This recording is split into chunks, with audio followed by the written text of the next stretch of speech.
Hello Hello，B 站的朋友们，大家好，我是杨老师，我们又见面了，非常的开心。最近这2天呢，我的学生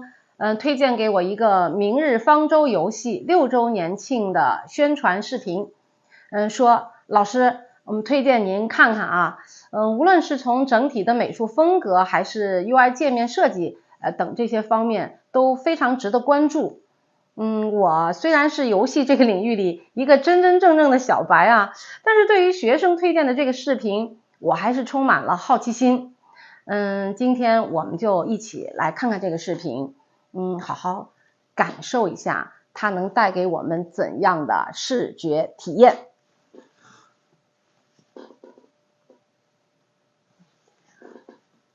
看一下啊，它这是鹰角网络啊，是个6先出来的一个啊，明日方舟，这一看是6周年的这个，哇，很震撼啊，黑白的纯白的鸽子，有线性，这个枪械的这种拆解，哎呀，构成形式太丰富了啊，特别漂亮，哎呦，你看这鸽子这种扭转的啊，这个纯黑白对比，这个纯明度啊，玩的是纯明度，从色彩上，哇，鸽子这个旋转啊，形成一个光环一样的，它的这个视野特别好啊，有很多像石膏像一样的元素啊，石膏像是，这是，这个《创世纪》里面米开朗基罗的那2只手的这个变化，那是这个上帝与亚当之间的这个啊，人和神之间的连接，这个红色的这个字体也很酷，很飒啊，好棒啊！这风格，我觉得很好啊，确实是，我真没想到啊，这个设计的特别好啊，哇，这种扩散发散的这种啊，这种出来的这种画面展现的性，确实是非常，瞧这枪啊，2枪出来的那个角度啊，一种那种对撞啊，但是视觉冲击力极大，都是会令人安心的事情，对吧？这是什么啊？这是里面的游戏吗？哇，画面每一个人物，这是人物吗？出来的这个介绍都不一样啊，它的风格变化极大，这是那个古罗马、古希腊时候的这个建筑啊，很多这种教堂元素的运用，而且我们听到这个音乐啊，我感觉配合的极好。这小车造型真漂亮啊，真漂亮。这是什么感觉？一种好像被废弃多年，很灰蒙蒙的，是冰和霜的这种，应该这种感觉吧，整个这个灰蓝色好像有雾一样啊。对，这像是在那个雾霾里头一个，那是什么？哇，高潮来了啊！太震撼了啊，非常震撼。你看这个红色啊，这种黑色高纯度、高明度的这个对比，整个音乐也特别烘托气氛啊。我感觉有一种那种人性的光辉、生命的赞歌的那种震撼，感觉很感动啊，就是你看他现在用的是一个色彩用的高调啊，而且构图呢，它这个留白，你看它的这个视角也很好，有这个平面的啊，很这个局部的，然后咵一下视野变得非常大，这个切换。我们来看这是什么？这像是个油画框啊，在墙壁里的那个壁纸，又像是那种啊，确实是，你看这个油画啊，这真的像流沙一样。油画和流沙的结合，中间一束这种白的流沙一样，你看这个光一点一点，像是从那个天顶光上面投射下来，它里面整个这种像是文艺复兴时期那种油画的那个色彩啊，刚才他用到的那种手绘感特别强，里面我觉得有很多古典美学的东西，过渡，画风完全变了，音乐变了。春意盎然啊，很 pop， 流行，里面元素都是变，波普风格，波普风格，红色、黑色、白色强对比啊，蓝色也是和红色的强对比，画面好有张力啊，金色为主的色调啊，有红色的个别对比，或是你不来看看自己的杰作吗？血与火的这种感觉，哇，中间一个这种啊，振作点，虽然画面感觉很破碎，但是视觉中心相当突出啊，构图非常的古典美学的东西啊，像拨号一样的声音啊，拨电话号码，一组一组的叫什么新增模组啊，构成，这是又回到了什么呢？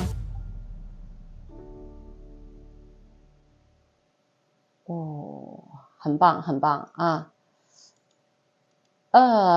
哇，这个完全颠覆了我对传统的这个游戏的一个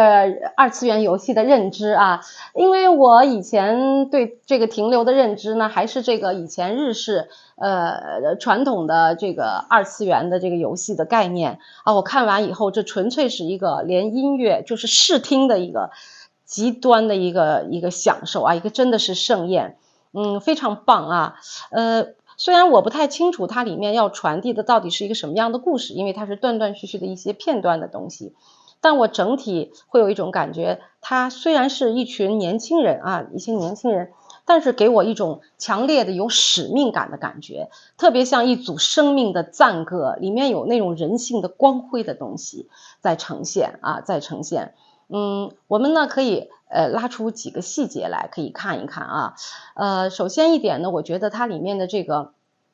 色彩啊非常值得我们来讲一讲，因为这个色彩是对画面对视觉冲击力非常大的一个要素。画面呈现的主基调是以大面积的冷色调、黑白灰无彩色和中性的单色为主的。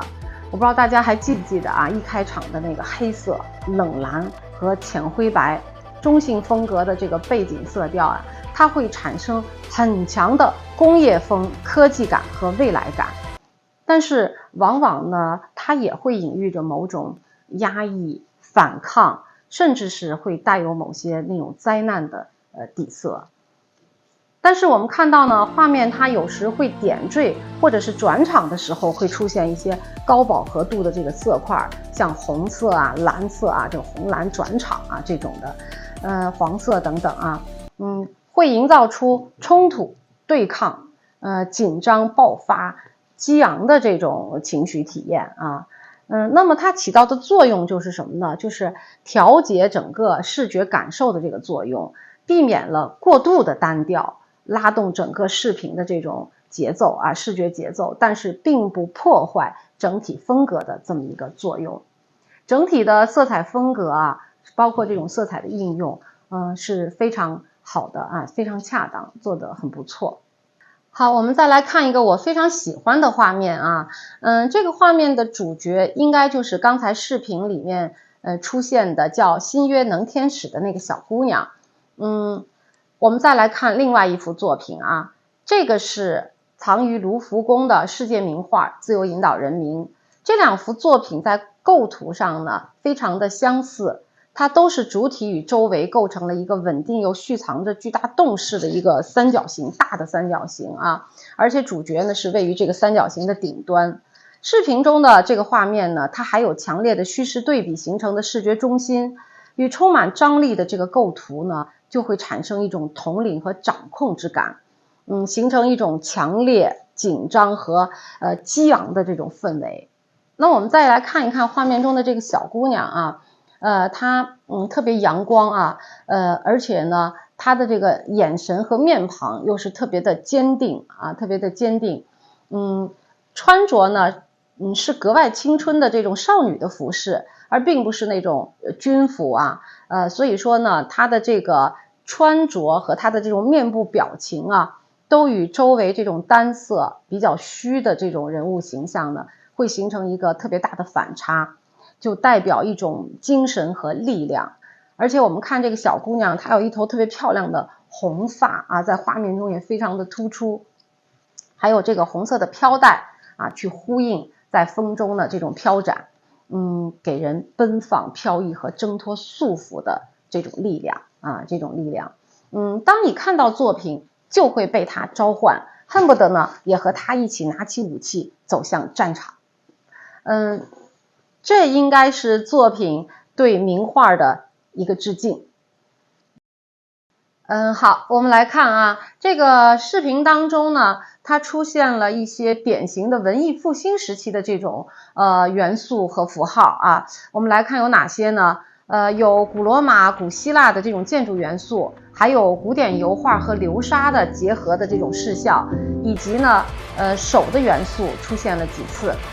当然，这其中最具代表性的呢，应该是米开朗基罗西斯廷教堂创世纪壁画当中呢，创造亚当里的上帝和亚当之手，描绘的是上帝赋予亚当生命的瞬间，也表达了一种人与神的链接，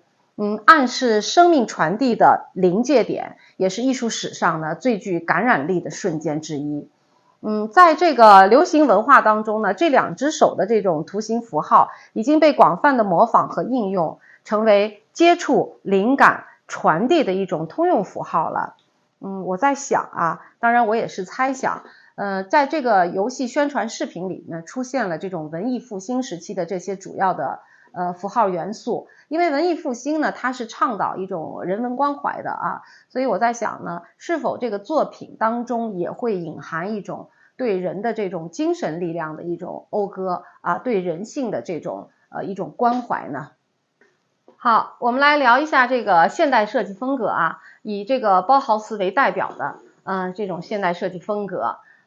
现代设计呢，它是从19世纪到20世纪之间啊来发展起来的。它最典型的特征就是什么呢？强调这种功能至上啊，几何抽象，材料的真实，少即是多，追求视觉的这种纯粹性。那么我们结合画面来看呢，第一就是说它强调一种什么形式必须辅助功能的这么一个概念，叫功能至上啊。你像这个我们在片子里头看到，它很多画面的转场啊，场景的切换，它都采用了硬切，就是咵切了咵切了这种形式，因为它是什么，要缩短观者在屏幕前的等待时间。所以说这种方式就是典型的什么呢？形式必须服务于人，服务于功能的这么一个代表啊。第二个呢，就是它强调一种几何抽象。我们看画面中呢，几乎每一幅都有什么抽象的几何图形，像圆形、方形、三角形啊，或者是这种几何形的这种线条，它都有。第三个呢，就是它强调材料的真实。把这种金属啦、木材啦、混凝土啦、钢材这些呢，这种包括一些建筑的结构，真实的展现出来，体现这种材料自身的美感啊。我们的这个视